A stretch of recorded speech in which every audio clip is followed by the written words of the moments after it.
Ma fille avait 11 ans quand elle a été assassinée à Paris en 1986, c'est-à-dire il y a pratiquement 15 ans. Depuis ces 15 ans, l'enquête piétine.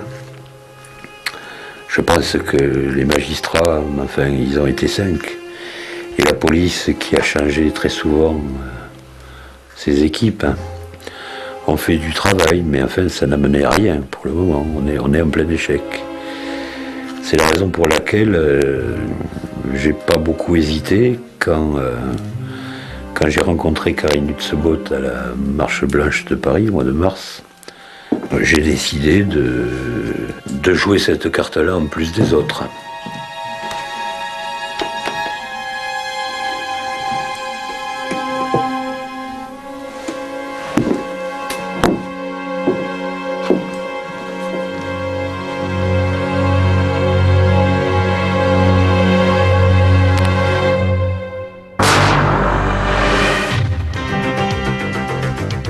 La rue Petit, dans le 19e arrondissement. Des grands ensembles modernes où logent 850 personnes. Cécile habitait au 3e étage du 116 avec ses parents. Lundi matin à 9h, l'écolière quitte l'appartement et prend l'ascenseur comme tous les jours. Elle se rend à son cours de gymnastique, à 300 mètres, son CES. Cécile est en 5e. À 11 ans, elle a l'habitude d'aller seule au lycée. Ses parents travaillent plus tôt. Ses petits camarades de classe seront les premiers à s'inquiéter de son absence. C'est une très bonne élève qui n'a pas l'habitude de manquer l'école. En fin de matinée, la directrice appelle les parents de Cécile. Ils ne comprennent pas. Ils imaginaient leur fille en classe. À 14h, les 2 gardiens de l'immeuble, sans attendre la police, alertés par les parents, décident d'inspecter eux-mêmes les caves du 116. Et c'est la tragique découverte. La petite fille gît au 3e sous-sol dans le parking, poignardée derrière une porte fermée.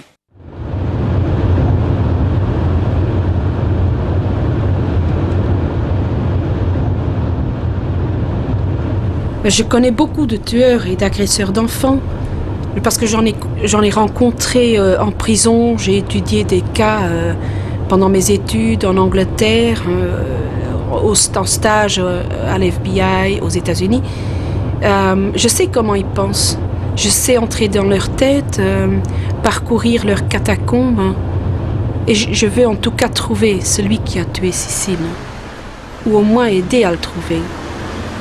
Parce que 17 ans, c'est trop long. Et il faut rendre justice à la petite.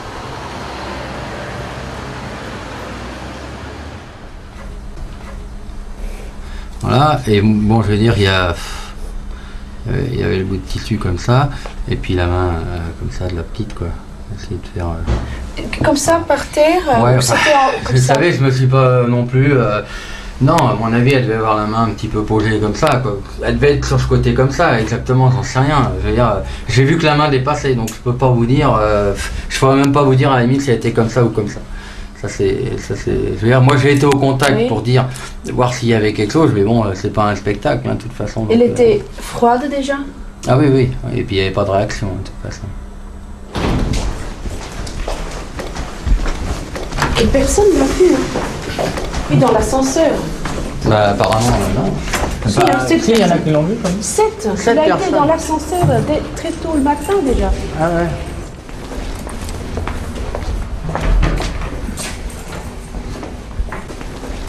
On prend l'escalier ou... Oui, on va prendre Parce que l'ascenseur, bon ça c'est similaire. Et vous n'avez pas vu l'ascenseur bloqué. Vous êtes descendu par les escaliers ou par l'ascenseur? De toute façon, on a dû descendre par les escaliers. Parce que il y avait une porte là. ça, ça y était. Hein. Oui. Par contre, il n'y avait pas ces trous-là. Hein. Pourquoi? Comment Bah, ça je se sais fait? pas, il y a eu d'autres collègues derrière. Hein. Pourquoi ils ont enlevé la serrure? Ah non, vous avez raison, la C'était porte une s'ouvre serrure? comme ça. Hein. Ouais, oui, ouais. Donc finalement, vous êtes venu par ici. Ça, c'était pas là, hein, c'est Non, les non, immeubles. non. Et la porte était fermée. Et la porte était fermée, ouais, parce que j'ai poussé les sortes dessus. Ouais. Et vous l'avez ouvert. Vous avez une torche avec vous. Ça, j'ai un doute sur la lampe. Ça, mais bon, je veux dire. Vous l'avez Et poussé. ben, justement. voilà, c'est-à-dire que la petite était à la place du meuble. Ce meuble-là n'était pas là. Hein. Mhm. Non. La petite était. Et vous n'avez pas pu révéler la forme de l'enfant. Par où était Non, parce qu'il y sa avait tête? quelque chose dessus. Il y avait ou le bout de moquette, ou le bout de tapis, ou un bout de tissu. Je n'ai pas détaillé à ce moment-là. Hein. Mhm. Et après, vous avez appelé les deux autres? Bah, non, déjà quand je l'ai vu, j'ai appelé. Après, j'ai dit que je vais aller jusqu'à la main pour voir si ça bouge ou s'il y a quelque chose. Et de là, bon, on s'est aperçu que ça bougeait pas et on est reparti appeler la police. Hein. Vous avez laissé la porte ouverte. Hein. Il me semble qu'on l'a laissé comme elle était là. Ouais. Ouais. Ça, c'est quoi ça?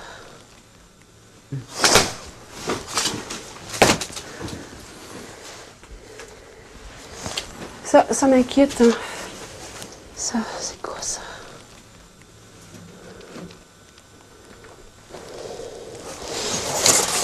Je voudrais bien prendre un petit bout, ne fût-ce que pour faire examiner ce que c'est.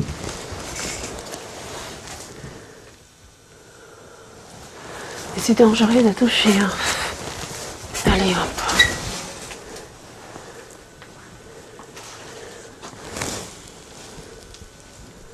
Oh, je sais pas ce que c'est. C'est ce tissu, je crois.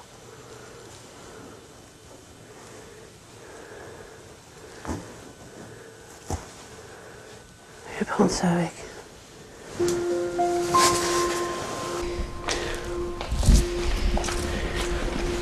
C'est un vrai labyrinthe ici. Hein.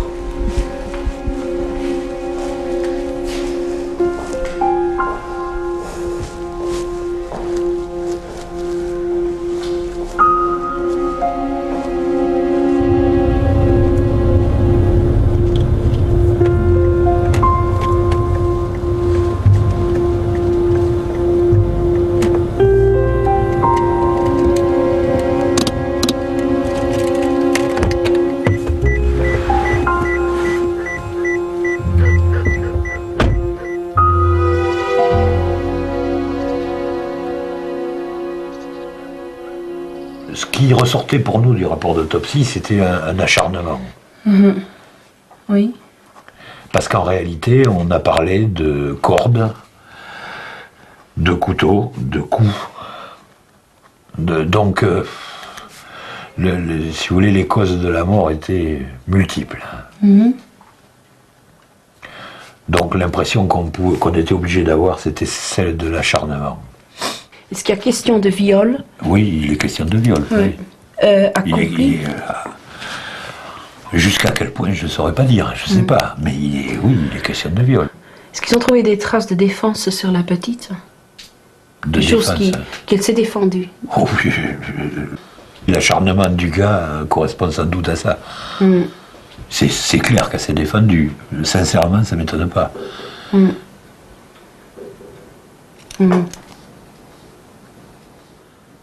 Ah oui, c'est pas. Je peux te la faire entendre si tu veux. Hein. C'est vrai? Bien sûr. T'as des trucs, Oui. de sa musique? Oui, Il t'a ici? oui. Ah oui, je voudrais bien écouter Bien ça, sûr. moi. Tout ça, ça devient très réel à ce moment-là. Elle devient très vivante. Tu sais, elle n'a pas vécu longtemps, Cécile, mais Ah oui, elle laisse ses traces. elle a Hein. beaucoup vécu. Oui, et intensément. Hein. Intensément. Et ouais. Là, c'est avec sa. Tiens, t'en as une autre. Ah, là, elle est bébé, c'est avec sa grand-mère.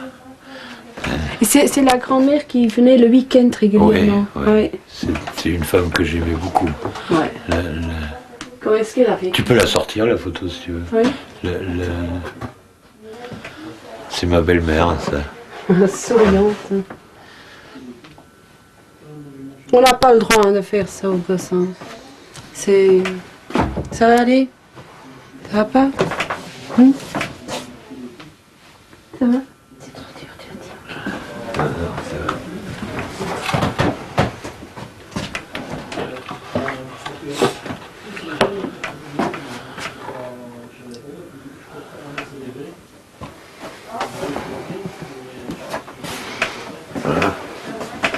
trop dur d'écouter sa musique pour toi? On fera peut-être un autre jour.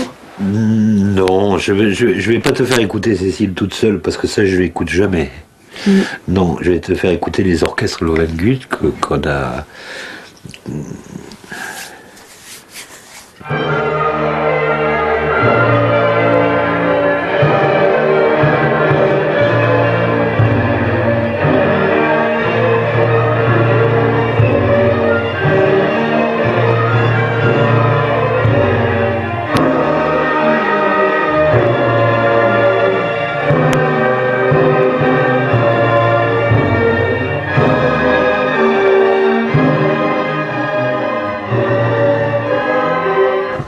À 8h30 le matin, il n'y a pas de lumière dans la chambre parce que je m'imagine qu'il faisait beau, c'était au mois de mai. C'était au mois de mai, une journée, en fait, un ciel aussi bleu que celui-là. Oh là là, mais il a terriblement 8h30 planifié du matin, cette en fait. histoire. Il a terriblement planifié. Parce qu'il faut le savoir, hein, qu'il y a une petite fille qui va partir à l'école le matin à 8h30, 9h moins le quart. Ça, c'est très, très organisé. Ce matin-là, entre 8h et 8h45, 7 personnes ont aperçu dans l'ascenseur l'assassin présumé. Parmi elles, il y avait Luc, le frère de Cécile. En fait, tu as pris l'ascenseur et qu'est-ce que tu as remarqué ici? J'ai pris l'ascenseur, il était là, Il était là déjà. Oui. comme ça, en fait, une attitude un peu posée. Oui. Et j'ai remarqué, j'ai voulu accéder au panneau de boutons là, et j'ai remarqué que le bouton -2 était allumé. Il était tout calme. Très calme, très très calme. Bonne journée, au revoir Et physiquement, il était comment? Il était assez grand, légèrement plus grand que moi, d'une allure plutôt athlétique. Et puis un visage qui ne laisse pas de mauvaise pensée sur le type d'individu, quoi. Il avait des tatouages quelque part, tu as pu voir? Rien. Non, il avait une peau de visage un peu irrégulière. Est-ce possible qu'il a dormi dans le local même? Moi, je pense oui, que c'est tout à fait possible. Surtout que d'autres témoins que moi ont bien remarqué l'état de ses chaussures, l'état poussiéreux, un petit peu routard du personnage. Merci.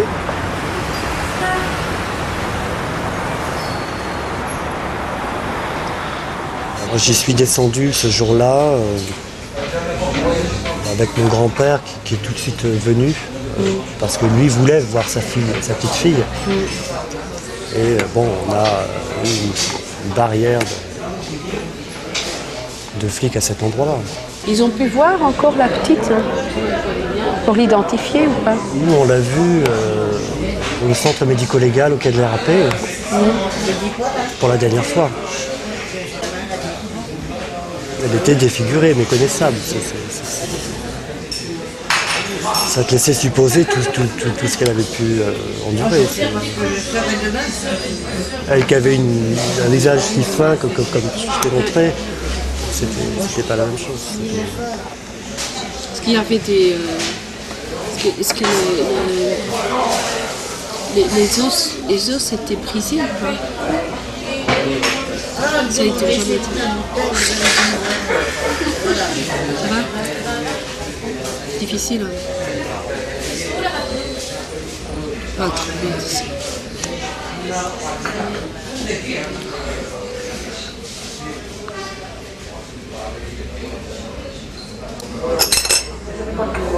Un salopard, hein. Pas le trouver. On doit le trouver.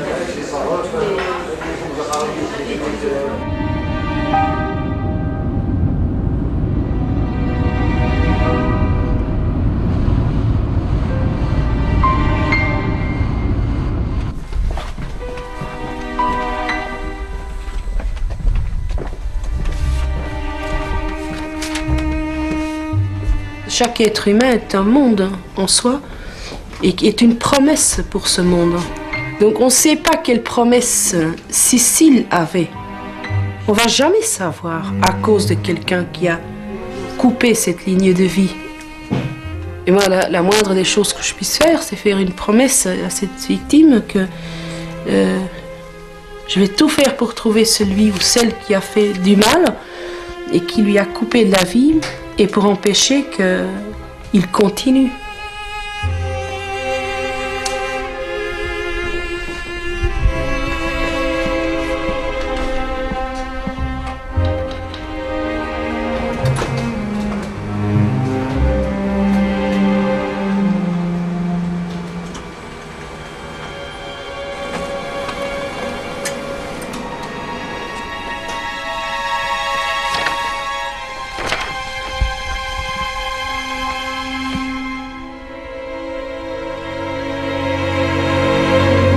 Un jeune homme athlétique aux cheveux satin en désordre. Donc les cheveux étaient en désordre.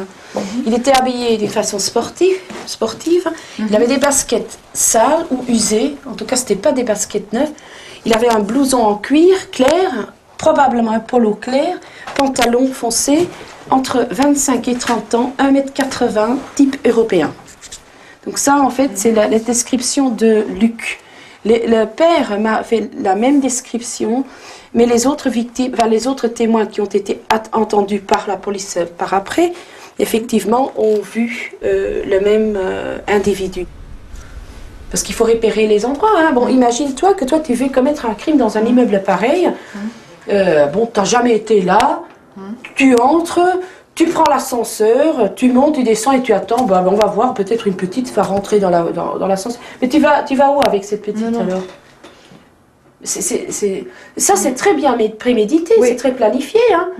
Parce que bon, tu es dans l'ascenseur, mais tu ne connais pas le labyrinthe qui est en dessous, tu ne sais pas par où sortir si jamais les parents retournent, etc. Mais c'est inimaginable. Parce que tout se passait bien. Alors, il est venu là encore, peut-être des jours avant le crime aussi, pour voir comment, qu'est-ce qu'il pouvait faire, où était le sous-sol. Oui, c'est pas possible autrement. Ou peut-être la nuit, il a préparé tout ça, c'est possible. En tout cas, quand on voit l'énorme violence qu'il y a eu sur la petite, il y a question de sodomie, il y a question de viol, mais je crois que ça, c'était post-mortem, après la mort. Parce que j'ai l'impression qu'il avait une idée en tête. La petite, c'était pas une petite qui se laissait faire. Elle s'est défendue, ça ne correspond pas à son fantasme. Et là, on est tombé dans la colère. Dans la colère parce que ça l'a rappelé une fois de plus un rejet. Et il en a ras-le-bol d'être rejeté. Et c'est là, en fait, où il a immobilisé la victime, voire tué. Et que je crois qu'après, il a violé et sodomisé la petite. Est-ce que c'était son premier crime ? Non, c'est pas possible que ce soit son premier crime, non. Luc a de nouvelles informations à me donner. En 1986, après le meurtre de Cécile, il avait demandé au juge d'identifier l'empreinte génétique de l'assassin, son ADN. À l'époque, ça ne se faisait pas en France, mais en Angleterre et en Belgique, oui. Luc sait de quoi il parle, il est biologiste. Malheureusement, ces expertises n'ont été faites que 10 ans plus tard, en 1996. Elles ont permis de comparaison avec d'autres ADN. Elles ont révélé ce que je pressentais. Il y a d'autres affaires liées à l'assassinat de Cécile. Tu m'as dit au téléphone qu'il y a plusieurs affaires liées à l'assassinat de Cécile. On le sait depuis très peu de temps.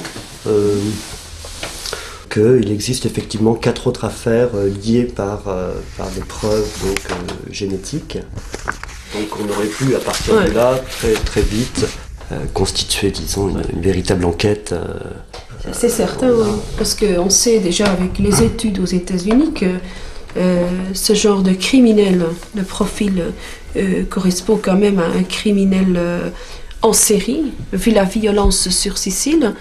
On sait aussi maintenant avec les études approfondies qui ont été faites à Virginia que ce genre de criminel attaque, il faut en fait trouver son premier crime d'une série. Et en général, il attaque dans un périmètre de 1,3 km d'où il habite.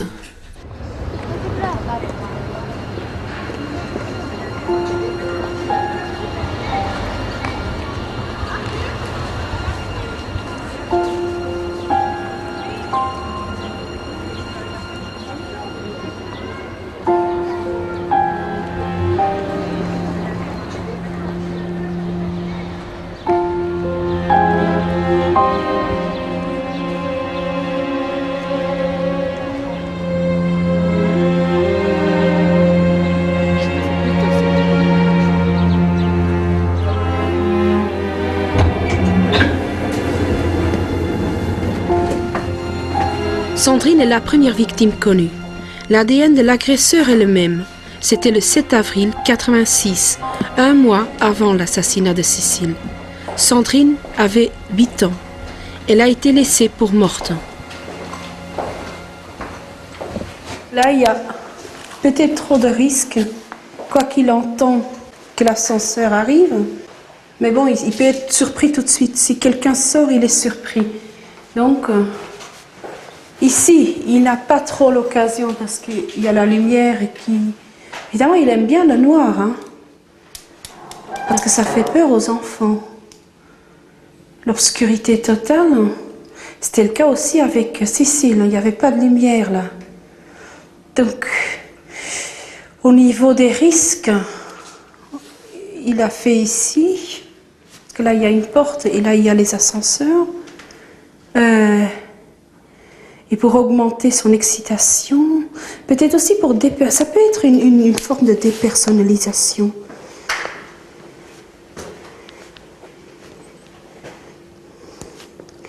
Parce qu'alors il ne doit pas voir la victime. C'est devenu un objet. C'est plus facile quand on ne voit pas. Ou bien on met une couverture sur la tête, ou bien on tourne le visage vers le sol, ou bien on le fait dans l'obscurité totale. Et par après,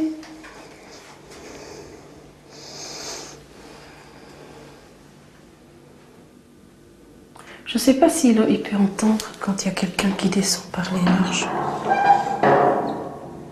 Mais il a peut-être bloqué la porte, hein, comme il a fait avec Cécile, ça on ne sait pas. En tout cas, il a préparé, hein, il connaît l'endroit. C'est pas possible autrement.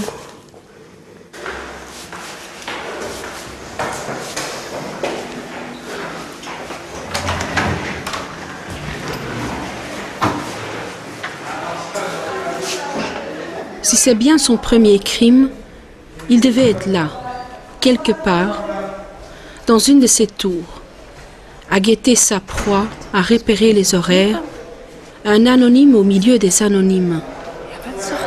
La société de gestion des immeubles refuse de me donner la liste des locataires de 86.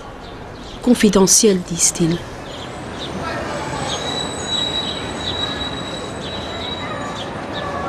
Alors, je voudrais que vous précisiez, est-il exact que vous avez établi un profil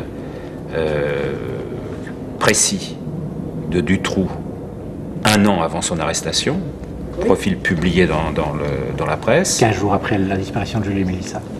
Oui, il y a des fax là-dessus, où il y a des dates, et en plus, les parents Russo ont témoigné devant le juge qu'effectivement c'était un profil très très exact. Ouais. Et quelle est votre formation dans cette profession qui est quand même très peu répandue en Europe et en France, voire très contestée? Et mélangée. Oui, mais je trouve ça tout à fait normal, et d'autre part, je crois que déjà j'aime pas le mot profiler. Nous sommes tous des profileurs, tous. Si vous êtes tout seul dans dans une petite rue abandonnée, il fait nuit, vous entendez un bruit derrière vous, vous voyez quelqu'un, vous allez le profiler pour voir si vous êtes en danger. Si moi je me trouve seule dans le métro à Paris à minuit et je vais, rien que d'y être, je vais profiler les gens autour de moi pour voir si ils me veulent du mal ou pas. Même à l'inverse, si j'ai un mec qui me plaît, je vais le profiler. Je vais voir si c'est quelqu'un qui me plaît. Donc en fait, on ne fait que ça toute notre vie. La seule différence avec moi, c'est que en dehors de ça, je profile les criminels. Pourquoi font-ils ça? Pourquoi sortent-ils du commun? Pourquoi faire du mal aux autres, etc. Et j'ai commencé, pour moi en tout cas, mais évidemment il faut des papiers, il faut des documents pour la justice, ce n'est pas tes compétences qui comptent, ce sont tes documents. Mais pour moi, les meilleures universités, c'était les tueurs d'enfants eux-mêmes. Eux, ils m'ont tout appris. J'en ai suivi 15 en Europe pendant 10 ans, dans les prisons. Je les ai fréquentés, je les ai écrits, j'ai parlé des heures avec plusieurs types d'assassins, que ce soit des tueurs en série, des tueurs isolés, des pères qui tuent leurs enfants. Donc en fait, j'ai vu toute la gamme, même des femmes qui tuent. Et en fait, le plus intéressant, c'était Christian Wangelhoven, parce que c'est un profil très, très intelligent. Il est très intelligent, il parle 5 langues, il voyageait dans le monde entier. Et lui, il a été condamné pour barbarie, torture, enlèvement et meurtre de 2 petites filles à Elne, tout près de Collioure. Les autopsies des enfants c'est du jamais vu. C'est du jamais vu. Lui, je l'ai suivi 3 ans. Et en fait, il y a un lien de confiance qui s'est installé dans le sens que j'ai pu me promener dans les catacombes de ses pensées, de ses fantasmes. Mais j'ai examiné son passé, d'où il vient, sa famille. J'ai été voir sa mère en Hollande à plusieurs reprises, qui avait à l'époque déjà 92 ans. Donc en fait, j'ai fait un profil de toute la famille et pourquoi il est devenu comme ça. Je dois retourner chez moi, gagner ma vie. Je ne suis pas payée pour cette enquête. Je suis psychothérapeute et des patients m'attendent, victimes ou agresseurs. À mon cabinet, tous les jours tombent des dizaines d'informations, disparitions d'enfants, agressions. Je rêve qu'un jour le silence se fasse.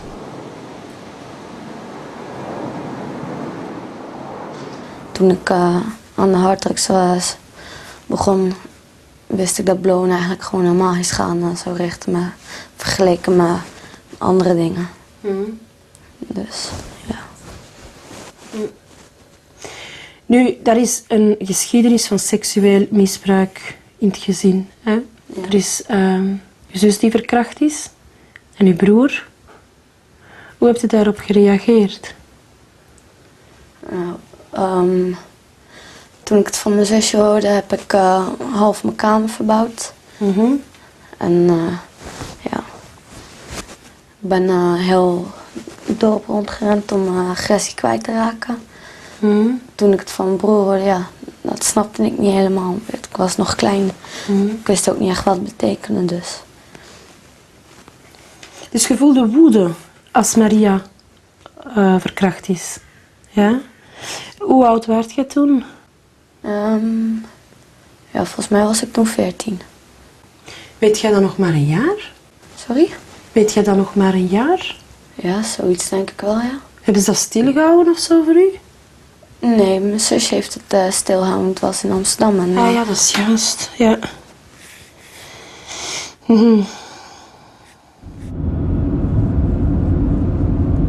J'ai pu contacter Anne, la dernière victime connue, reliée par l'ADN. C'est la dernière apparition de l'assassin, dernière trace. C'était en 94.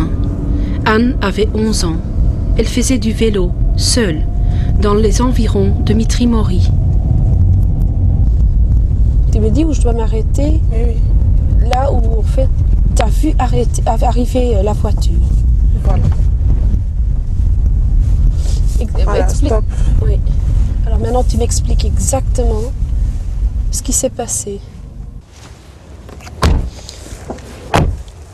Donc en fait, toi, tu viens de là. Oui. Lui, il est sorti de la voiture. Voilà.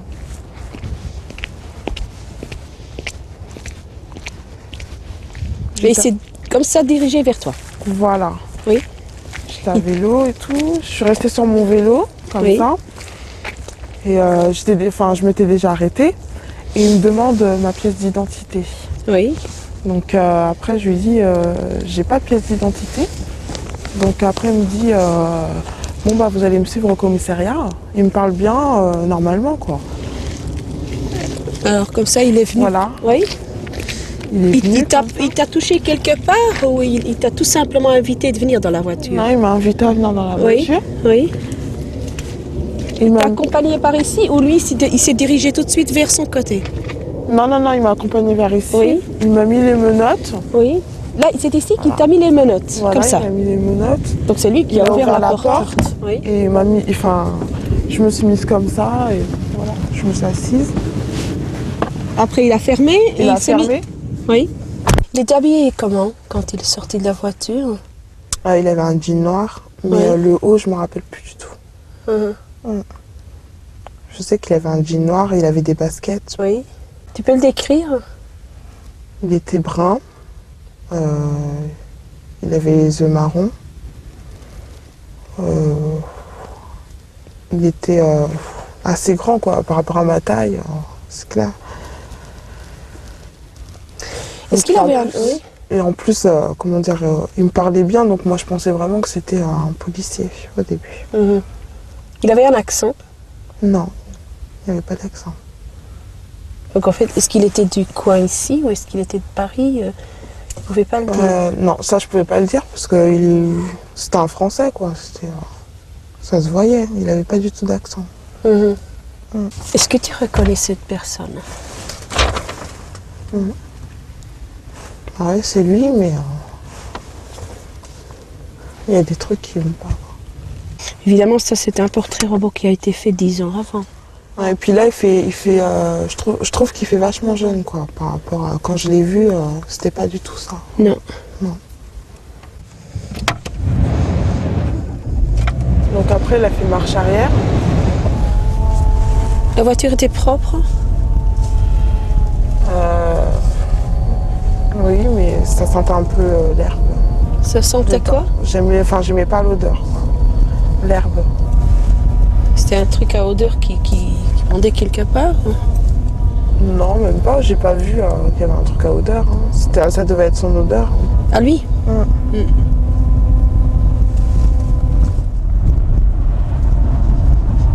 Et toi, t'as vu personne du village? Non, bah là, il y avait des gens dans le bar, mais pour eux, il faisait beau et tout. C'était normal. Donc, il a fait comme ça. Là, il faut vraiment connaître. Oui, parce qu'effectivement, on fait tout droit, par là. Ouais. Oui, il a fait tout droit. Il a même pas hésité. Donc, il connaît. L'agresseur va rouler 90 km en direction du sud.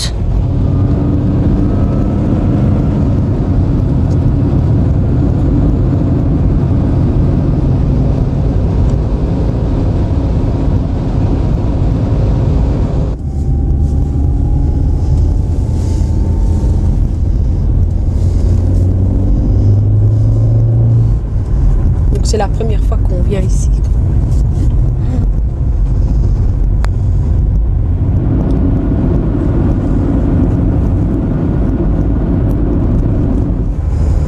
C'est bien ce rond-point-là qu'il a pris. C'est ce rond-point-là qu'il a pris, mais je sais pas par où il est passé.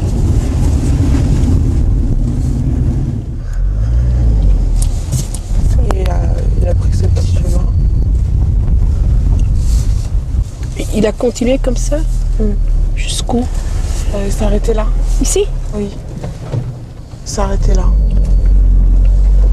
Ici? Ok, donc, et là, il y avait les champs à l'époque.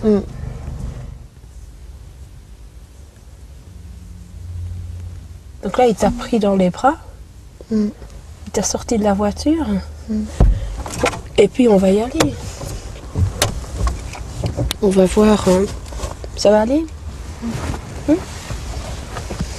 Si ça va pas, tu me le dis. Ok.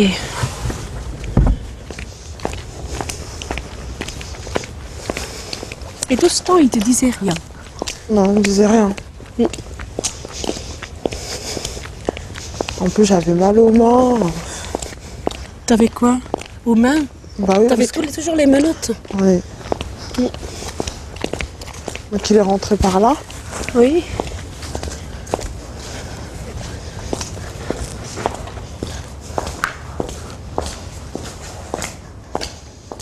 Hein? Ouais, Ça va? C'est pas trop dur? si, un peu. Un peu? Ouais. Et tout ce temps, il te portait toujours Oui. dans les bras? Oui. C'était ici, dans cet endroit-là? Donc il m'a attaché avec les menottes sur le radiateur. Comment était-il? Qu'est-ce qu'il te disait? Il m'a montré un magazine, enfin une BD, une bande dessinée. Puis il m'a montré un peu, enfin il m'a montré les pages de cette BD et il m'a dit, il m'a demandé si j'avais déjà fait ça. Il m'a montré la fille qu'est-ce qu'elle faisait et il m'a dit qu'il fallait que je le fasse. Et c'est difficile d'expliquer ce que c'était? Ce que la fille faisait dans la bande dessinée? Elle lui faisait une fellation. Et là, t'as dit non? C'est clair, j'ai dit non, j'avais peur. D'ailleurs, je pleurais. Et il m'a dit que si je le faisais pas, il allait me bâillonner. Et pour moi, pour moi, bâillonner, ça voulait dire il allait me tuer, quoi. Et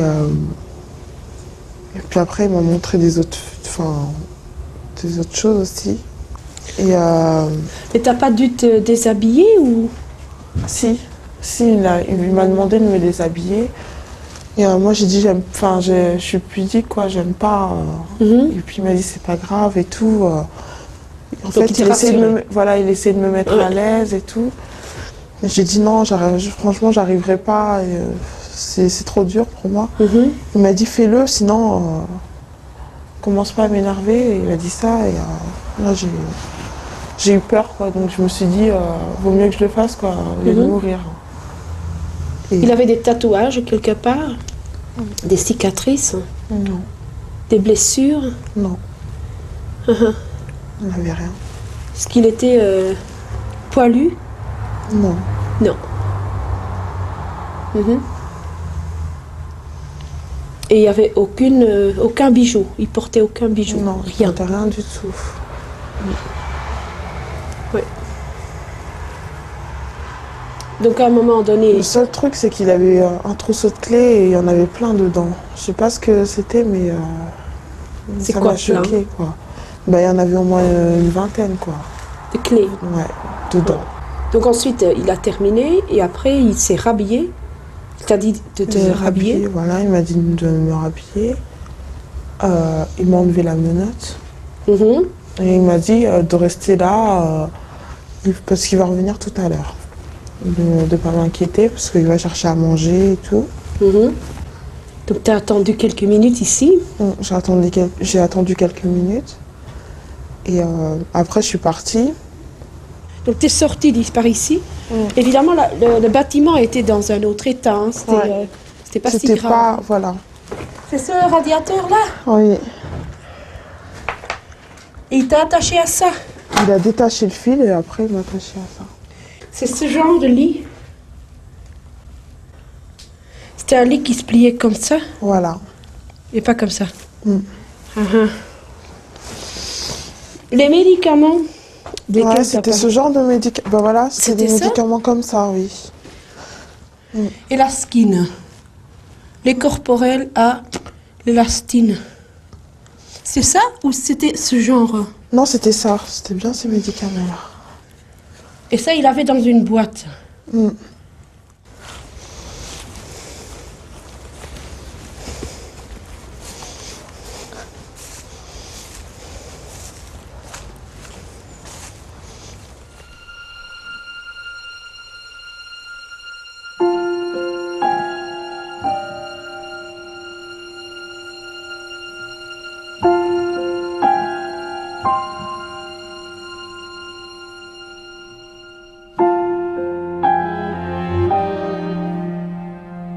Si on prend maintenant une ligne de vie de l'agresseur, il a 0 ans. Le temps de son crime, il a entre 25 et 30 ans, selon les témoins. Mais on sait aussi que des agresseurs sexuels ne commencent pas leur carrière entre guillemets, leur carrière à 25 ou 30 ans. En fait, ça commence vers 14-15 ans, avec des fantasmes, des petits problèmes, expérimenter, peut-être avec des petites filles de 6 ans à 8 ans. Et bon, peut-être il a été déjà attrapé dans ce jeu et que, comme ça a été, et toujours, hein, on pense toujours, oui, mais enfin, c'est normal, c'est son âge, il est adolescent, il exploite, ce sont des expériments, et on laisse comme ça. Ça, c'est une faute très grave. Mais alors, il a commis des viols. Je crois que là, chez lui, hein, je crois que chez lui, ça a été des attouchements sexuels un peu par là. Mais je crois que y a des gens qui savent. Évidemment, là, jusqu'à ses 25 ans, je ne peux pas m'imaginer que pendant 10 ans, il s'est contenté de seulement fantasmer. Ce qu'il fait par après, c'est chercher du matériel pour nourrir ses fantasmes, comme par exemple... des bandes dessinées, ça peut être des films, des livres, des photos. Maintenant, c'est possible que, nourri par tout ça, les films, etc., où tout se passe toujours bien, hein, que l'homme en question, il est capable de séduire et de faire la cour à une femme, etc. C'est possible qu'il a essayé avec une fille, là, d'approcher une fille, mais se basant sur ce qu'il a vu. Oui. Et que là, il a eu le rejet. Parce qu'il avait des scénarios en tête. Il a des scénarios en tête, mais en fait, cette fille ne joue pas le rôle qu'il connaît des scénarios. Parce qu'évidemment, la fille en question, c'est pas un objet, c'est quelqu'un qui a des idées, des sentiments. Il n'était peut-être pas du tout atterré par cet homme-là. Donc, il est très probable que là, vers l'âge de 20 ans, il a eu un rejet qu'il a mal géré. Peut-être il a réessayé plusieurs fois, chaque fois rejet. Et en fait, il a commencé à aller en régression. On a vu d'ailleurs un peu qu'il y avait de la régression ici, tu vois. Et en fait, il s'est retourné chez des filles où il se souvenait qu'il n'y avait pas eu de rejet. Et c'est là où, en fait, sa carrière a commencé avec les petites filles. Sauf qu'il lie ça chaque fois au rejet. Et que dès qu'un enfant refuse, c'est pas possible, parce que ça, il a pas connu avant. Et en plus, dans les films, les livres, etc., ça n'y est pas. Donc, à ce moment-là, il rentre dans un autre état. Et ça, en fait, c'est la deuxième signature, c'est la colère. La colère, il ne supporte pas le rejet. Et en fait, de toute façon, il va imposer ce qu'il veut. C'est faire l'amour. Point.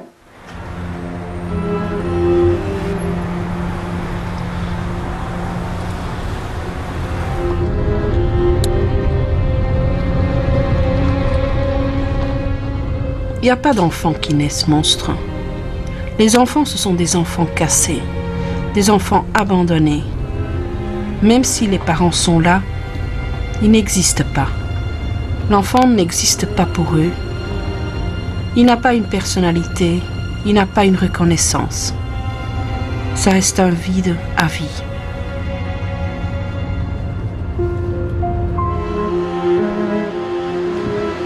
Quelquefois, j'ai l'impression qu'il n'y aura pas de fin. J'ai pu avoir des informations confidentielles, des agressions qui remontent à 87. La police en a recensé au moins 8. Viol ou tentative de viol. Le type qui a fait ça n'a jamais été arrêté. Les témoignages se recoupent pour désigner le même homme, l'agresseur de Cécile Edam.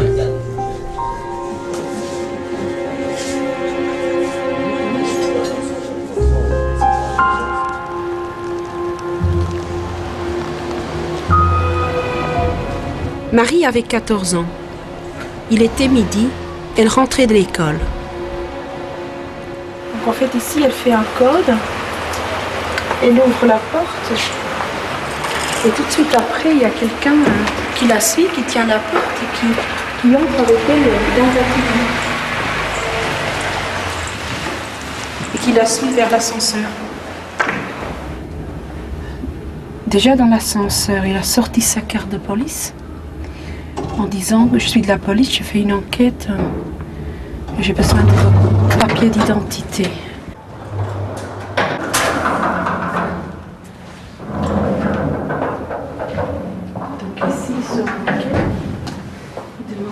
J'ai rencontré Marie. Elle m'a raconté comment l'homme l'avait ligotée sur le lit, puis violée. Elle n'a pas résisté. Il l'a laissée vivante. Il cherche à être accepté. Dans ce cas-là, il ne tue pas.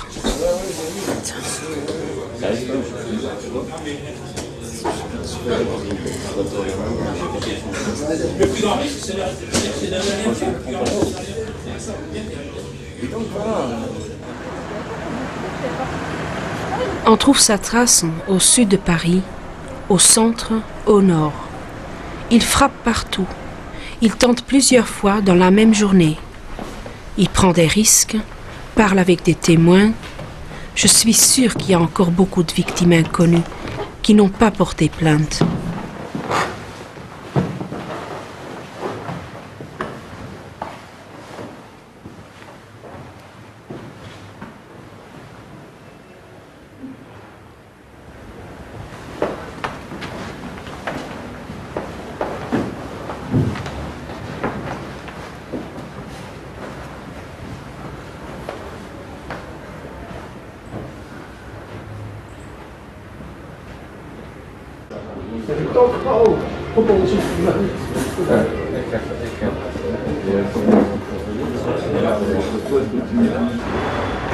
Ici, il va suivre 2 garçons.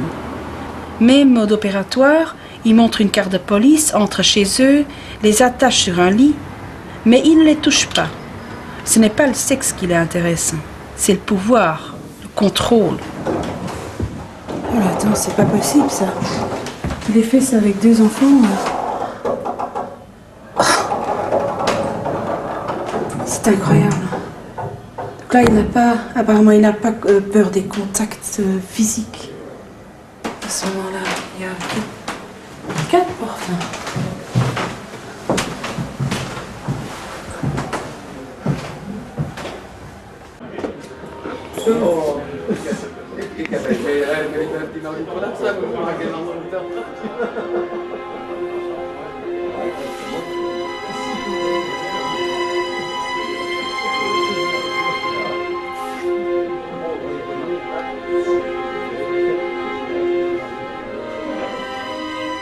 Le criminel traque des proies faibles, des proies qu'il peut maîtriser. Moi, par contre, je fais aussi la même traque, mais sur quelqu'un qui est plus fort, hein, ou à la même hauteur que moi. Là-dedans, l'agresseur est seul, la victime qui est traquée est seule, et moi, je suis seule. Chacun, on est avec notre solitude. Dans ce jeu, entre guillemets, macabre. Et c'est pas nous qui ont commencé le jeu, c'est pas la victime qui a commencé le jeu, c'est pas moi, c'est l'agresseur qui a commencé le jeu. Mais puisqu'il y a des gens qui sont devenus prisonniers de son jeu, il faut qu'on joue le jeu pour sortir, ou pour gagner, ou pour perdre.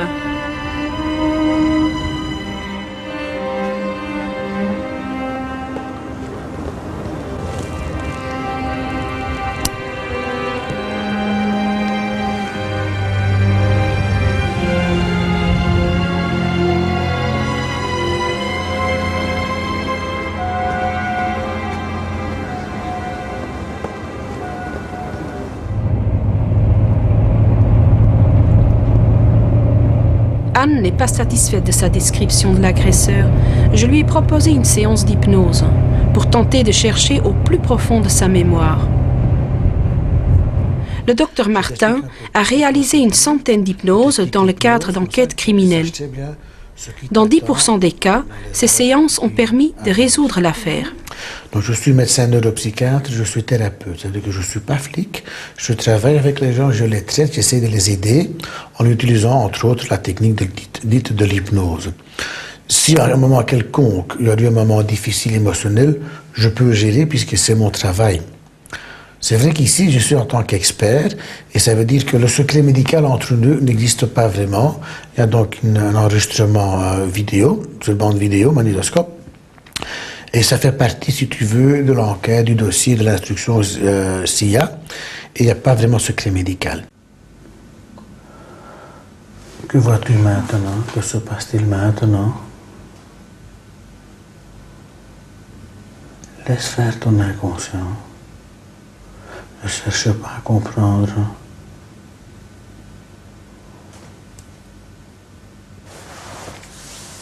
Que Une barrière. Une barrière. C'est bien. C'est bien. Une barrière. La bande continue, la bande continue. Que se passe-t-il maintenant? La bande continue. Ne cherche pas à le voir mieux, laisse couler la bande, laisse aller la bande. La bande continue.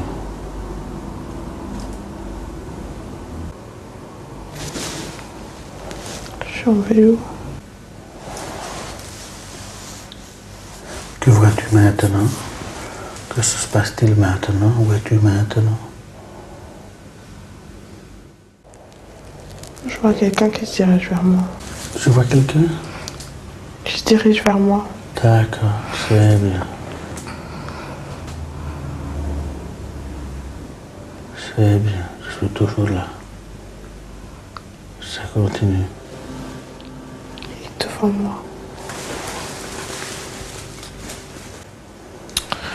Je peux pas voir. Tu veux qu'on arrête un peu, on fait une petite pause? Tu veux qu'on fasse une pause? On peut faire une pause, aucun problème. Et j'ai l'impression, c'est une impression personnelle, qu'elle était sur place. Et comme elle allait avec son vélo, etc., elle n'a pas osé avancer parce que maintenant, elle le sait, ce qui va se passer. Oui. C'est-à-dire que quand elle avait 11 ans, elle ne savait pas encore. Non. Elle se doutait un peu, mais maintenant Il y elle avait savait danger, pas. mais elle ne savait pas de quoi. Oui, et maintenant elle sait. Ouais. Donc le blocage est le mélange du vécu de dans le temps et de la connaissance de maintenant. Donc c'est beaucoup plus compliqué que cela. Je crois qu'il faut que j'en parle avec elle. Pourtant, elle est très en confiance avec vous, hein, parce qu'on en a parlé tout à l'heure, on a rigolé C'est un passé, peu. c'est passé. Mais elle a peur de ça. Ouais. Elle a été violée, hein, faut pas, elle a été Plusieurs fois, violée d'ailleurs, hein. plusieurs fois. Hein, et deuxièmement, elle sait que d'autres sont mortes, donc elle a échappé à la mort. Oui. Je pense que tu as surtout voulu oublier le mal que ça t'a fait. Et tu en as parlé très peu. Hein. Par exemple, les choses dont tu n'as pas parlé, je suppose, c'est que tu t'es senti sale. Hein, parfois, on ressent l'odeur du sperme. Une odeur très spécifique. Ça fait vomir. Tu as vomi même, tu as tout craché. Mais tu as dû te sentir tout à fait infect, infâme à l'intérieur dans ta bouche. Tu as dû avoir des mots de bouche. Oh, c'est dégueulasse. Et l'odeur du sperme. C'est des choses dont on parle très peu, mais j'ai des jeunes filles comme toi qui ont vécu la même chose, pas si grave que ça. Et c'est très dur, mais je connais ça. Je crois que tu en as rêvé aussi de cette odeur, peut-être même de sa transpiration. Le salaud. Tu as eu des moments de colère, tu étais fâché, tu as eu des moments de pleurs, de rage, des moments où tu te sentais coupable. Et pourquoi, enfin, pour mon Dieu, pourquoi? Ça va? Je suis un peu... Allez, je vais un peu plus... Mais c'est important, ça.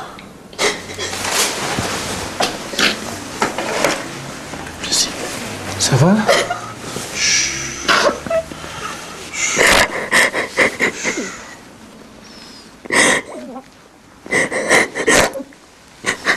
Ça va?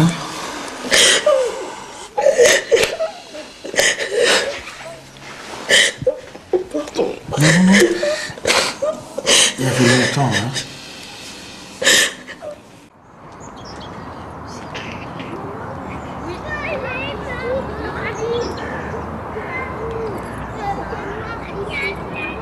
Sophie est ma fille aînée.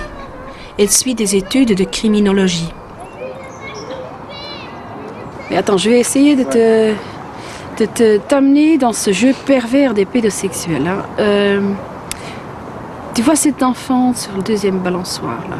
Oui. Il va jouer un jeu. Oui. Tu vas l'enlever et tu vas faire en tant que personne ne se rend compte de rien. Les gens vont voir, mais il n'y a rien d'anormal. T'es un papa qui vient chercher sa gamine. Mais l'enfant, il ne te connaît pas, donc... Mais comment peux-tu faire? C'est le jeu. Toi, c'est à toi de gagner des points maintenant. Qu'est-ce que tu vas dire à la gamine pour que cette gamine te suive? Je ne sais pas du tout. Rends dans la peau de quelqu'un qui veut enlever cet enfant. Mais l'enfant ne me connaît pas. Donc... Réfléchis. Imagine que tu n'as pas un chien, tu es un homme, mais tu connais très bien comment les enfants adorent les petits chiens. Il y a une petite fille isolée là, dans le bac à sable. Oui. J'arrive tout inquiet. T'as pas vu mon petit chien? Non, monsieur. Oh, tu peux pas m'aider à chercher parce que bon, bientôt il va pleuvoir. Il a peur dans la forêt, je ne trouve plus. L'enfant, évidemment, tu le sais, parce que maintenant, après l'affaire du trou, les enfants sont sur leur garde. Ils ont été bombardés de messages. Donc, tu le sais. Tu calcules ça dedans déjà. Et tu dis, ben, toi, tu prends ce coin-là, moi, je prends l'autre coin. Et en fait, tu commences à séparer la petite du groupe. De toute façon, l'enfant ne peut pas dire, mais je ne peux pas venir avec un être étranger, parce que de toute façon, elle ne vient pas avec toi. Mais tu sais où elle est. Ah oui, oui, bien sûr. Donc tu dis, ben, toi tu vas regarder là, entre-temps moi je regarde là, et donc toi tu pars par là. Mais évidemment, tu vas la rejoindre là. Elle est foutue. Elle est isolée, de toute façon, si elle commence à hurler, elle est déjà dans un environnement où personne ne va l'entendre. C'est foutu. Cet enfant ne sait pas ce qui va se passer. Donc... Non, mais il le sent. Il le sent, mais il ne va rien dire. Parce qu'il ne peut pas mettre les mots sur ses sentiments. Donc il sent quelque chose d'anormal, comme on a vu avec l'autre fille, là, Anne. Elle sentait que quelque chose allait se passer, mais pourtant elle n'a pas pris sa bicyclette, elle n'est pas retournée pour fuir. Elle a suivi cet homme dans la voiture, qui l'a amené... Parce que la psychologie d'un enfant, c'est pas la psychologie d'un adulte. Il connaît rien du monde, il connaît rien de la sexualité, il sait pas ce qui veut se passer. Il sait pas. Je lui ai dit, mais j'arriverai jamais à faire ça. Parce que je lui ai dit que j'étais pas... Enfin, j'avais pas de poils, j'étais pas une adulte en gros, quoi. Je lui ai dit. Il m'a dit non, c'est très bien comme ça. Il m'a dit c'est parfait, il y a un petit peu de poils. C'est très bien.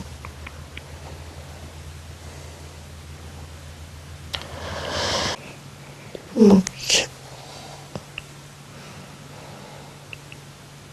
La pente continue, c'est bien. C'est très bien.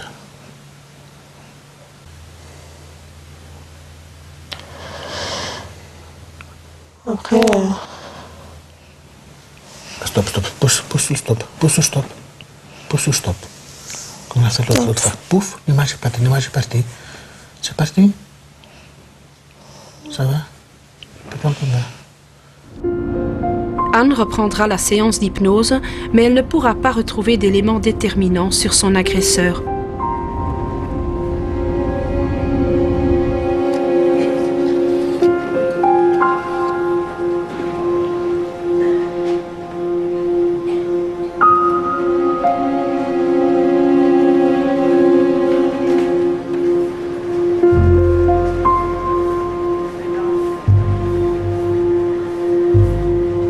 Un coup de théâtre vient bousculer l'affaire. Des comparaisons de l'ADN ordonnées par la juge relient l'assassin de Cécile à un double meurtre. C'était en 87, au mois d'avril, dans le Marais, au cœur de Paris.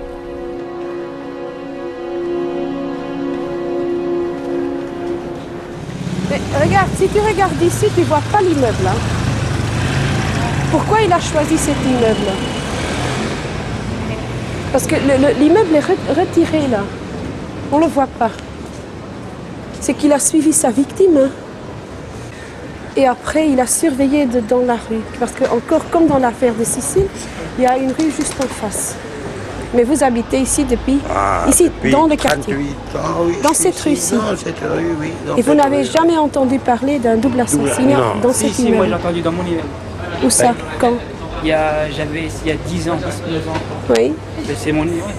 C'est vrai? L'histoire de la femme de ménage et... Ah oui, C'était un oui, coup, oui, je crois, oui, un oui. truc comme ça.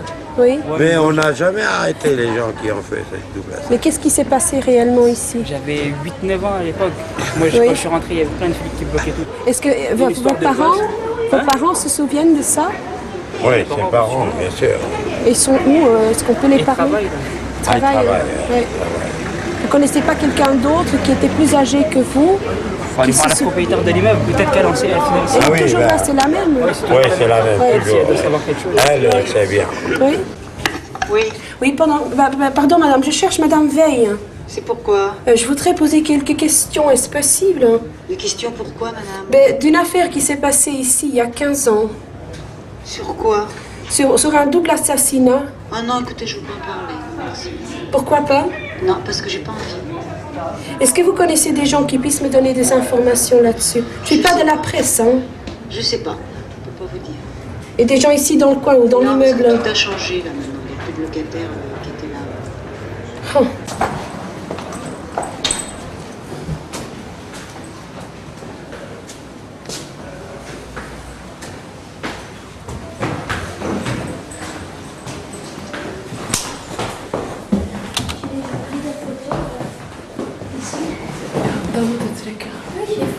T'as fait d'ici aussi? Il n'y a pas une autre sortie du tout ici. Hein. Je ne sais pas, mais là, il a une petite porte. Il y avait une porte, probablement, je pense, une porte en verre qui fermait là-bas. Et donc à 2 mètres plus loin, là.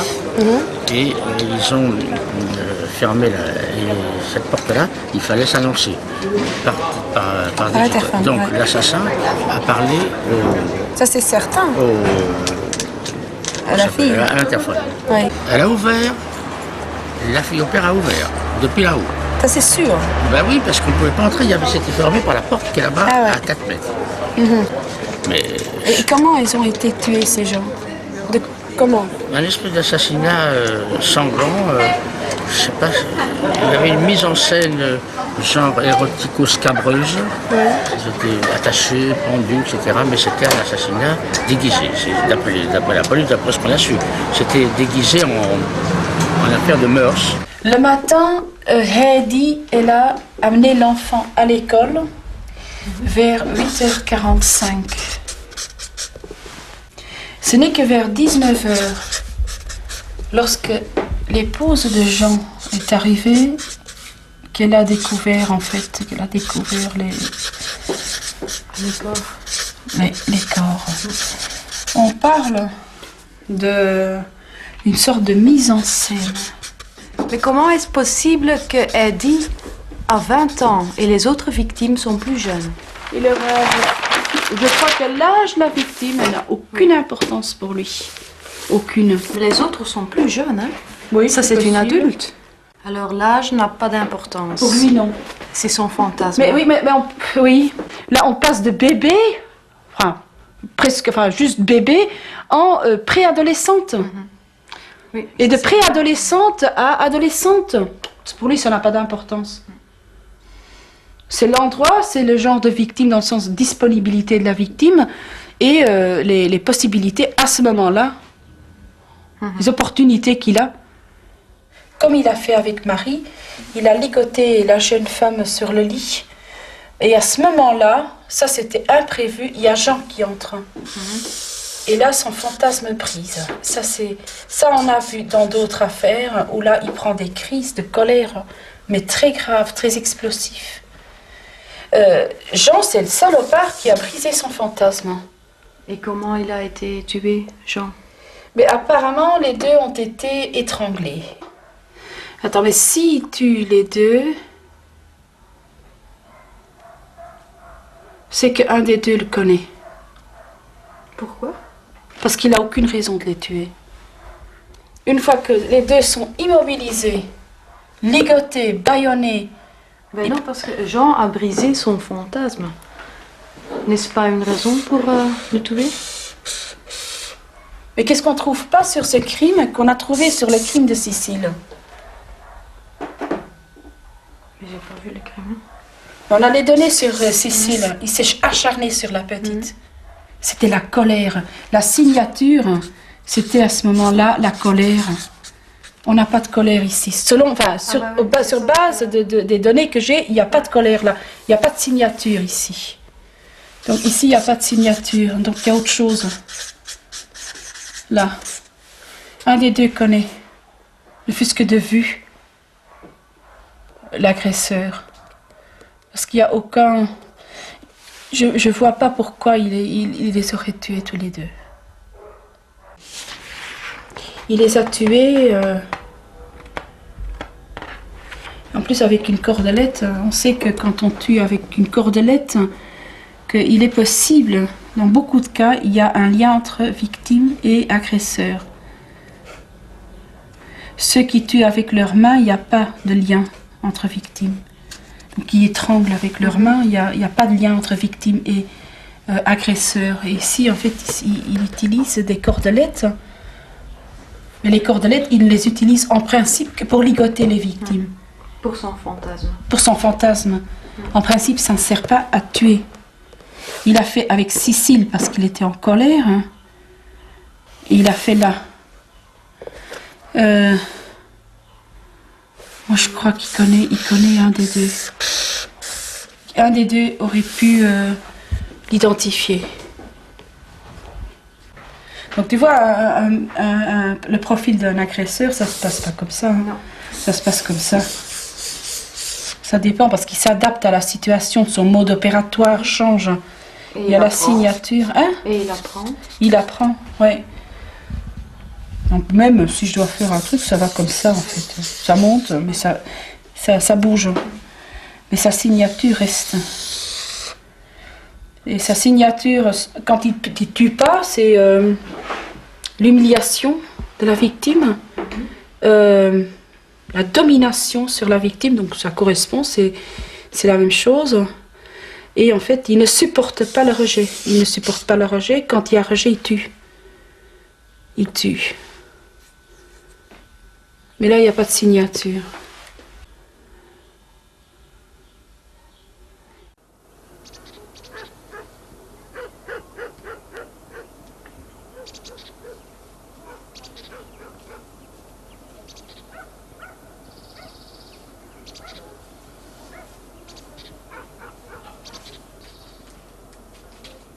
Je voudrais tout savoir sur lui et son entourage. Parce que j'ai connu des gens dans ma vie, des gens très dangereux, dont l'entourage savait qu'ils étaient dangereux, ils ne disaient rien. Je veux dire que, à la limite, il est peut-être complètement fou, le mec. Mais il a un environnement social. Il n'y a personne de complètement fou qui passe complètement inaperçu. Jamais.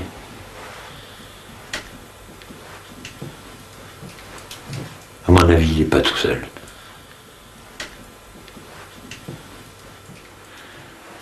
Qu'est-ce que je veux dire? Je veux dire que quand on trouvera l'assassin, si on le trouve, hein, on va s'apercevoir de quoi? Que autour de lui, socialement, il y avait des tas de gens qui auraient dû être en état d'alerte et qui ont décidé de ne pas l'être parce que ça les arrangeait pas. Que ça soit la famille, les médecins, les professeurs, l'instructeur militaire, je sais pas, des tas de gens. Non. Je suis persuadé. Il n'y a aucun assassin qui sort du néant. Jamais. Qui n'a pas de passé. Qui n'a pas d'histoire. Jamais. Jean-Pierre, le père de Cécile, m'a appelé. Il est en colère. Un nouveau juge d'instruction a été nommé. Le 7e depuis 86. Ce juge a instruit l'affaire de Cécile et celle du double meurtre. Puisqu'il s'agit du même assassin, nous le savons, les dossiers devraient être joints.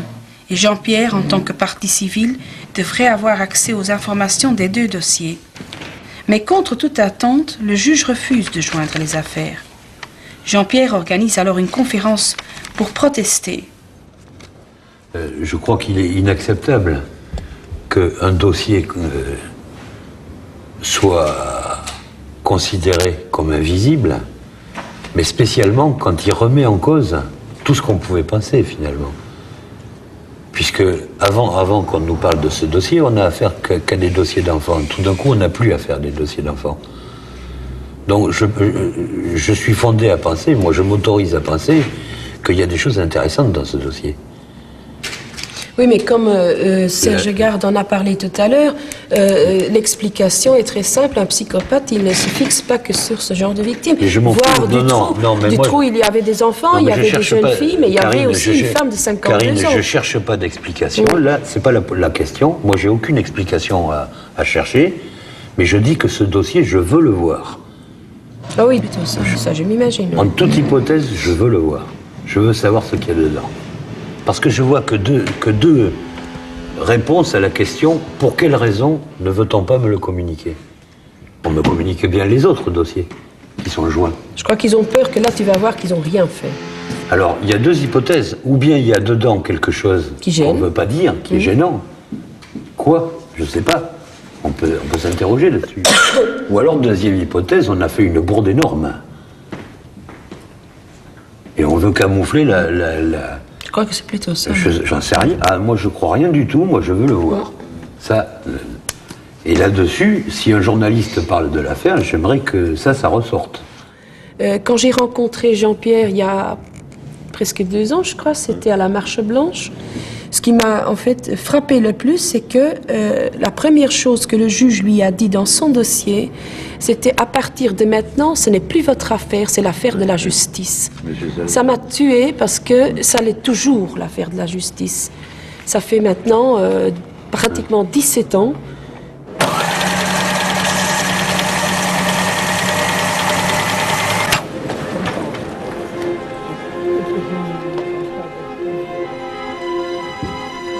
Dans ce genre d'enquête, il faut remonter au premier crime. C'est le principe de base. Parce que le criminel en série commet son premier crime dans son voisinage immédiat. Peut-être a-t-il commencé avec Sandrine dans le 13e arrondissement, mais peut-être qu'il a commencé avant, ailleurs.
J'ai fait des recherches sur toute la France à partir de 83. Et en fait, c'est le seul endroit où j'ai trouvé exactement les mêmes modes opératoires, les mêmes signatures, même profil de victime. Et en fait, le même profil de ce que je cherche à Paris. Donc, les témoins parlent tous d'un personnage, d'un homme grand, entre 1m70 et 1m80, avec un blouson clair, chemise col ouvert, des cheveux châtains. Il a l'air sympa au début. Là aussi à Annemasse, il y avait un matelas préparé dans la cave. Il parle avec sa victime, il y a des témoins, il suit les victimes, il prend son temps. Et quand on prend le portrait robot de l'assassin d'Annemasse et on le met à côté de celui qui agit sur le territoire parisien, il ressemble très très fort. Oui. Très fort. Et donc, si c'est l'assassin qu'on cherche, ben, effectivement, il faut retourner là où les premiers crimes ont eu lieu. Et si c'est Annemasse, il y a beaucoup de chances qu'on trouve par là des éléments qui peuvent mener à trouver celui de Paris. Mais tout ça, c'est pas certain. Mais c'est très étonnant sur 15 ans que je n'ai que 2 affaires groupées, et c'est à Annemasse et à Paris.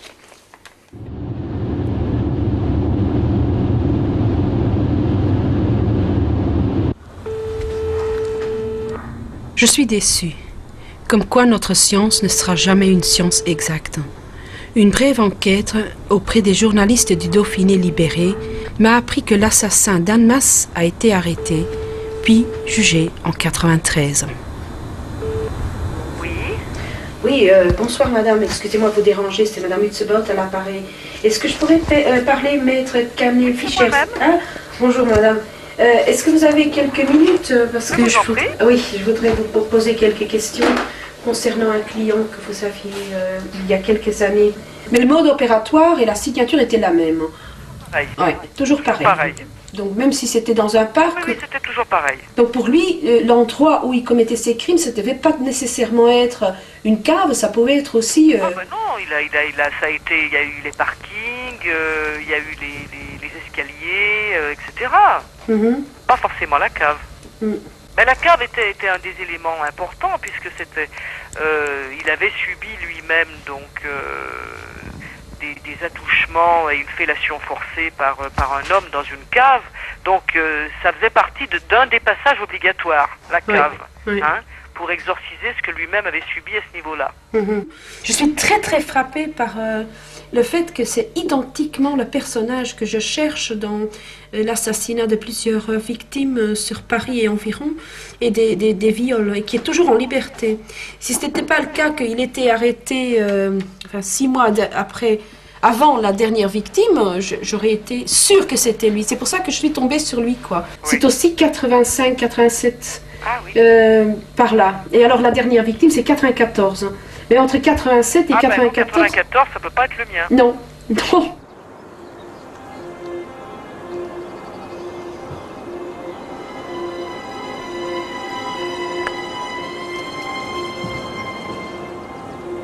Il sentait l'herbe.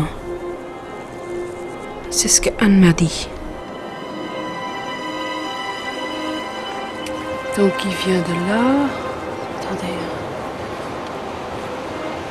S'il vient de là, c'est qu'il doit être ici.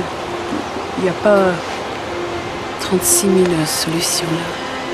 S'il vient de là...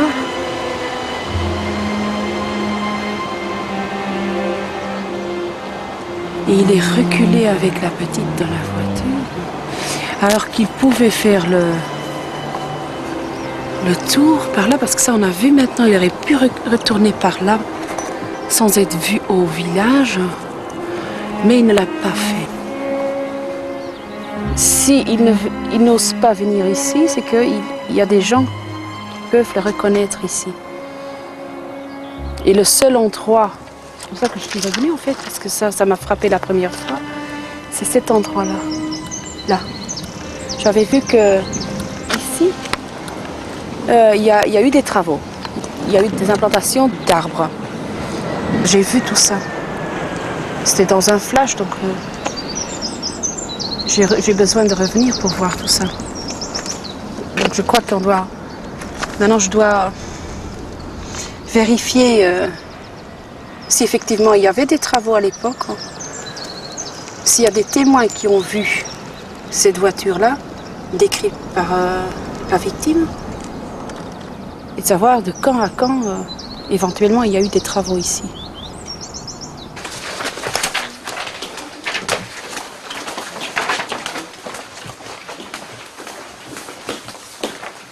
Voilà.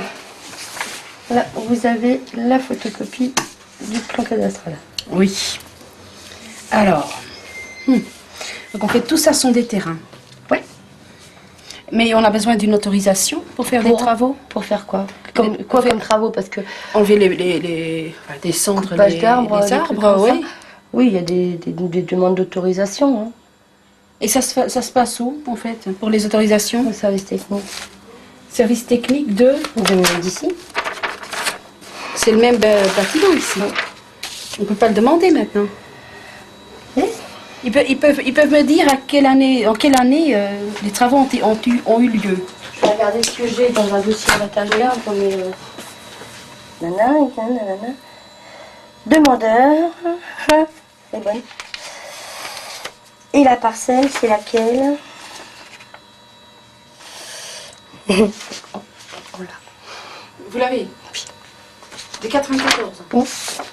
94, et l'autorisation, c'est pas compliqué, le 13 avril 94. Et l'arrêté, il date du 25 avril 94. Et donc, ils ont eu l'autorisation le 25 avril de la même année, hein? Ouais.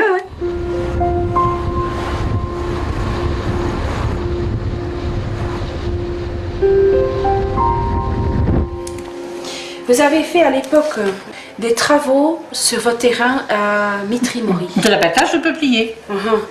Et ça m'a marqué beaucoup parce que c'est au moment du décès de mon mari. Il était très malade et puis ça n'allait pas du tout. Et il est décédé au mois de mai 94. C'est pour ça que je suis très marquée. Et donc après, il y a celui qui replante. Oui. Et il y a ceux du bois qui vient, Et ça, qui traite, qui évalue et puis tout. Et ceux-là, ils ont été contactés par vous. Attendez, ceux du bois, oui, ils ont été contactés par moi, mais c'est lui qui s'occupe de donner à des bûcherons l'abattage. Ah oui. Moi, après, et une fois que les... Moi, je vends, je replante, et puis c'est tout. Oui.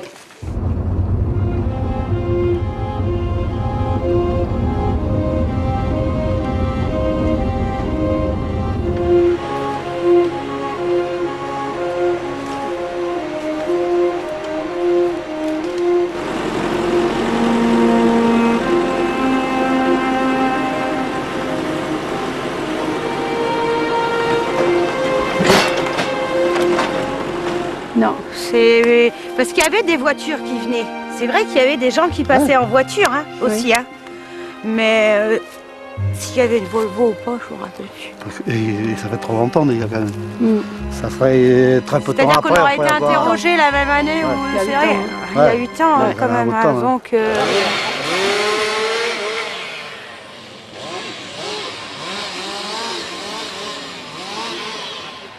Ah si, il y a la barrière, oui. Parce que la barrière n'y est plus maintenant. Hein.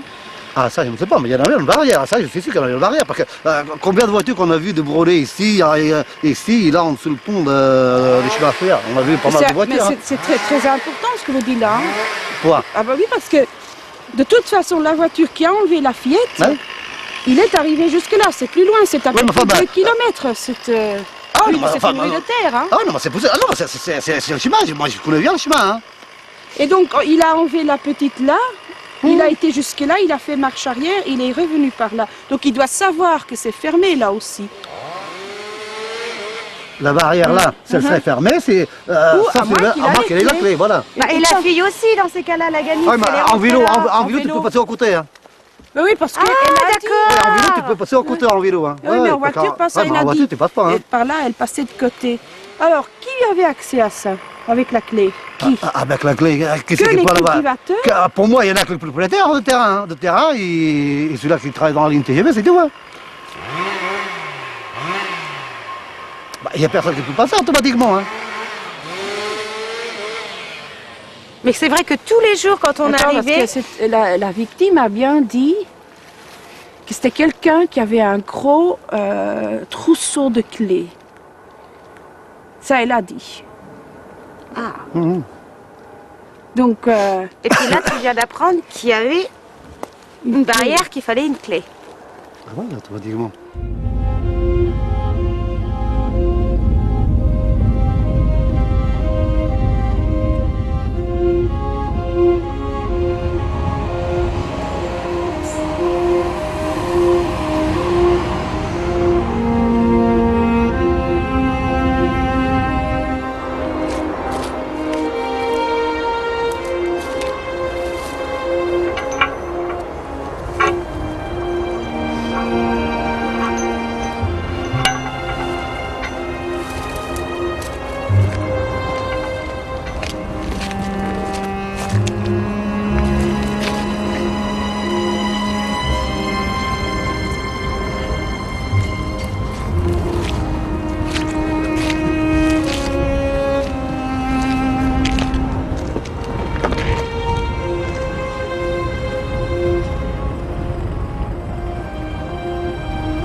pouvait avoir une clé pour s'y rendre. Mais tout le Tous monde. les cultivateurs.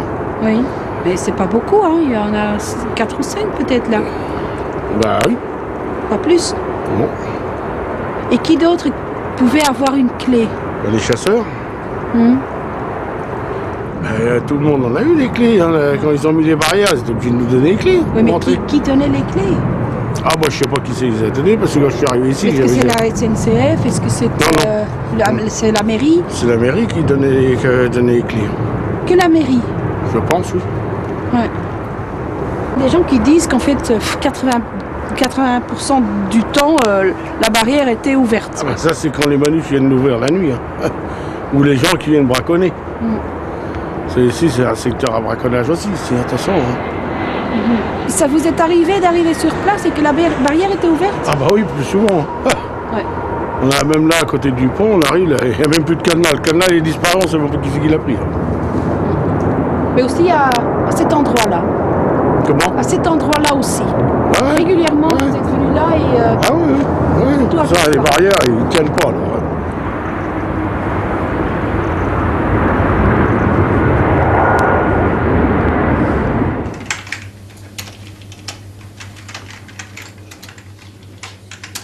On a regardé à la commune, on a obtenu les noms de tous les propriétaires de terrain. Et ce qui me frappe là-dedans, c'est qu'il y a d'énormes terrains de la ville de Paris. Et donc, ou bien c'est quelqu'un qui travaille à la SNCF, hein, ou bien quelqu'un qui travaille pour la ville de Paris, qui est mobile, oui, ouais, qui est mobile et qui à Paris n'avait pas nécessairement besoin d'une voiture, mais qui plus tard, pour aller à Mitry-Mory, avait besoin d'une voiture. Hein. De là, en fait, la Volvo blanche.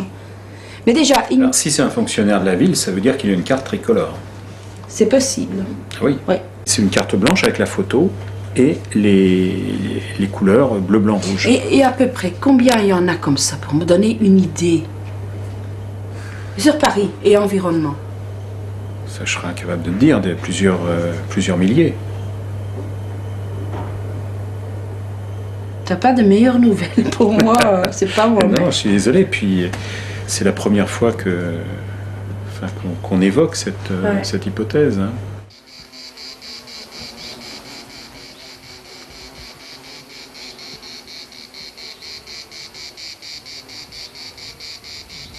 Laisser tomber, mais jamais venu à l'esprit. Jamais. Jamais. Ma fille, elle a été là. Je ne peux pas la supprimer d'un trait de plume. Hein. N'est-ce pas? D'ailleurs, pour moi, elle est là, elle est partout. Hein. Je vis avec mes fantômes. Ils sont là, mes fantômes. Je vais pas oublier mes fantômes. Je suis infidèle, moi. Non, laissez tomber. Je veux pas prendre mal la question, mais non. Non. Impossible. Si j'en avais la tentation, je pourrais pas. Je sais pas si je suis clair. Je peux pas.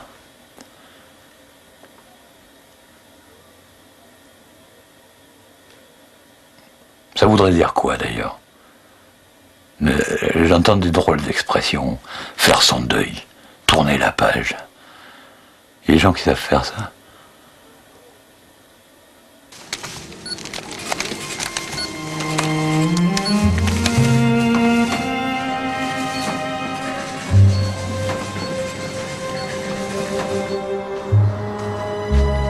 Ce qui me fascine, c'est le mystère de l'autre. Ma soif de le comprendre est sans limite. Or, les limites sont proches lorsqu'il s'agit de jouer avec la vie et la mort.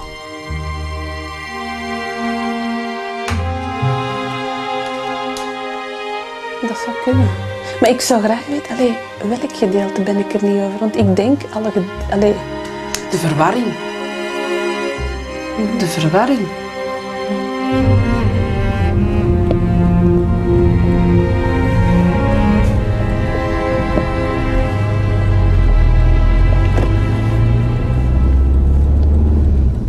Sinds wanneer is de indruk op u? Zeker al 2 weken. Het is precies in de bergen.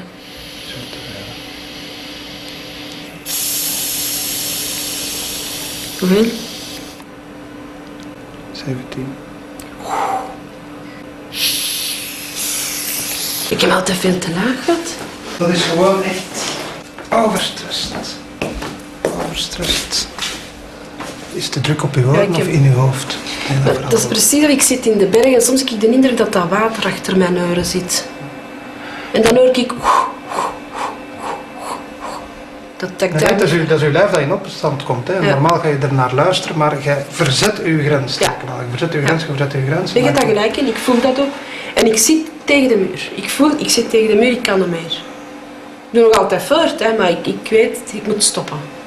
Dat had ik niet een paar maanden geleden. Ja.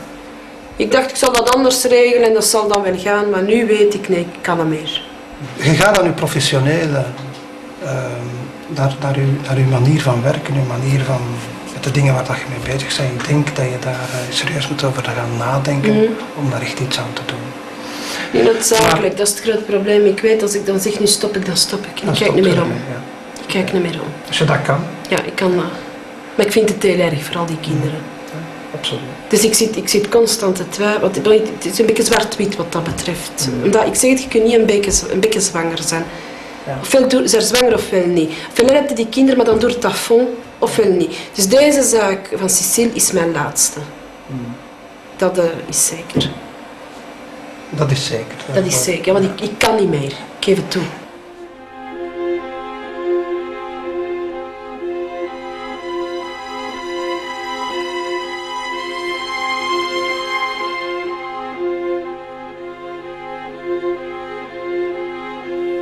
Je me dis quelquefois qu'il est peut-être mort, qu'il est peut-être dans un hôpital psychiatrique ou bien à l'étranger.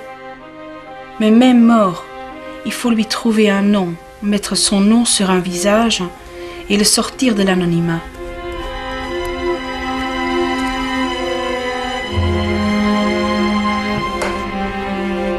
Si c'était pas si grave tout ça, on devrait avoir pitié de lui, parce que c'est le sentiment qui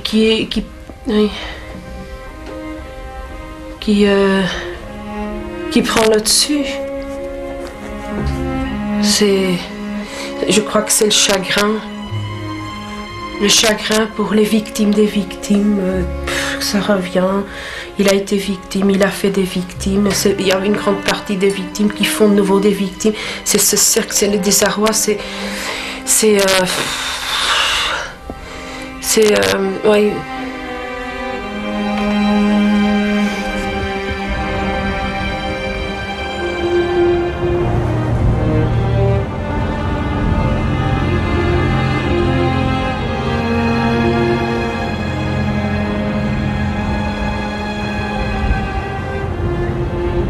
Ce qu'il faudrait en fait, c'est prendre une liste des habitants des immeubles du 13e, là où tout a commencé, et prendre une liste aussi des employés aux espaces verts de la ville de Paris, comparer les deux listes, voir s'il y a un nom qui réapparaît sur les deux listes, et après voir si ce nom réapparaît sur ceux qui travaillent sur Mitry Mory. Et peut-être le nom surgirait. Et on peut mettre ce nom sur un visage. Ce n'est qu'après ça que je pourrai l'expulser. Je dois l'expulser parce que il a pris une grande partie de mon cœur, de ma famille. Il est avec moi, tout le temps, tout le temps.